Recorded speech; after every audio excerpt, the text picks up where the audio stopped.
सवाल है मैथिली शरण गुप्त जी का जीवन परिचय लिखिए। इसके लिए सबसे पहले हम हेडिंग डालेंगे उत्तर और जन्म और मरण लिख देंगे। जन्म सन 1886 ईस्वी में चिरगांव झांसी में हुआ। मृत्यु 12 दिसंबर सन 1964 ईस्वी में हो गई। इसके बाद हमारी अगली हेडिंग होगी जीवन परिचय। तो कुछ इस तरह से हेडिंग डालेंगे जीवन परिचय और लिखना शुरू करेंगे। राष्ट्र कवि मैथिली शरण गुप्त हिंदी काव्य जगत के अनुपम रत्न हैं। इनका जन्म सन 1886 ईस्वी में चिरगांव झांसी में हुआ था। इनके पिता सेठ रामचरण गुप्त बड़े ही धार्मिक, काव्य प्रेमी और निष्ठावान व्यक्ति थे।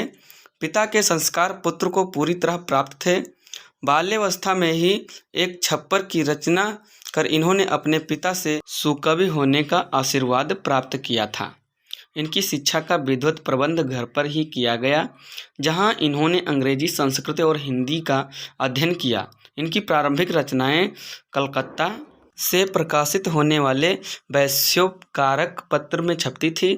आचार्य महावीर प्रसाद द्विवेदी के संपर्क में आने के बाद इनकी प्रतिभा प्रस्फुटित हुई और इनकी रचनाएं सरस्वती में छपने लगीं।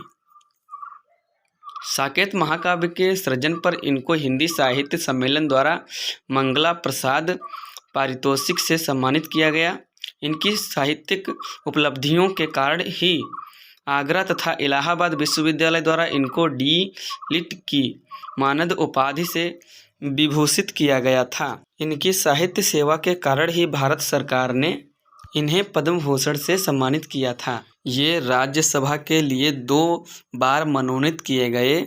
जीवन के अंतिम समय तक ये साहित्य सृजन करते रहे। सरस्वती का यह महान साधक 12 दिसंबर सन 1964 ईस्वी को पंचतत्व में विलीन हो गया, अर्थात इनकी मृत्यु हो गई। इसके बाद हमारी अगली हेडिंग होगी साहित्य में स्थान। एक बात यहाँ पर आपकी जानकारी के लिए बताते चलें, अगर क्वेश्चन में साहित्यिक परिचय पूछेगा तो आपको पहले साहित्य में स्थान लिखना है, अन्यथा नहीं पूछा है तो आपको रचनाएं लिखनी हैं। कुछ इस तरह से साहित्य में स्थान हेडिंग डाल के लिखेंगे। मैथिली शरण गुप्त भारतीय संस्कृति के अमर गायक, उद्धट, प्रस्तोता और सामाजिक चेतना के प्रतिनिधि कवि थे। इन्हें राष्ट्र कवि होने का गौरव प्राप्त है। इसके बाद हमारी अगली हेडिंग होगी रचनाएं। कुछ इस तरह से हेडिंग डालेंगे रचनाएं और लिखेंगे गुप्त जी की 40 मौलिक तथा 6 अनुदित पुस्तकें प्रकाशित हुई हैं। इनमें से प्रमुख हैं भारत भारती, रंग में भंग, जयद्रथ वध, पंचवटी, अनग्ध, हिंदू गुरुकुल आदि रचनाएं हैं। इसमें से 2 ही लिखनी होती हैं। आपको जो अच्छे से याद हो जाए वो आप लिख सकते हैं। तो बस आज के लिए इतना ही। मिलते हैं अगले वीडियो में, तब तक के लिए धन्यवाद। Like, subscribe and share.